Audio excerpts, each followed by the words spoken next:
Hello everyone, আজকের ভিডিওতে সেরকম নতুনত্ব কিছু নেই, নতুন কিছু ইনফরমেশনও নেই। আজকে রয়েছে মা ছিন্নমস্তার মন্দির আরেকবার দর্শন। আমার সাথে সাথে আপনাদেরকেও একবার দেখালাম।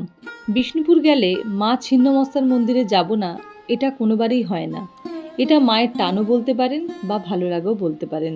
এই মা ছিন্নমস্তা হলো দেবী দুর্গার একটি রূপ, যিনি আত্মত্যাগের প্রতীক। মা দুর্গার দশ মহাবিদ্যার এক মহাবিদ্যা হলো এই ছিন্নমস্তা। এই ছিন্নমস্তা মা খুবই জাগ্রত। 1973 সালে 21শে জুলাই কৃষ্ণচন্দ্র গুই মহাশয় এই মন্দিরটি প্রতিষ্ঠা করেন। এই মন্দিরটিতে প্রতিদিনই পুজো হয় এবং যখন যাবেন তখনই প্রায় পুজো দিতে পারবেন। শুধুমাত্র দুপুরের দিকে কিছুক্ষণের জন্য মন্দিরটি বন্ধ থাকে। আর পুজোর সামগ্রী মন্দিরের পাশে দুটি দোকান আছে, সেখান থেকে আপনারা পেয়ে যাবেন। তবে মা ছিন্নমস্তা মন্দিরের ফটো তোলা কিন্তু নিষিদ্ধ, তাই দূর থেকে ভিডিও বা ফটো তুলতে পারেন, কিন্তু কাছ থেকে ফটো বা ভিডিও তুলবেন না, তাতে মা নাকি অসন্তুষ্ট হন।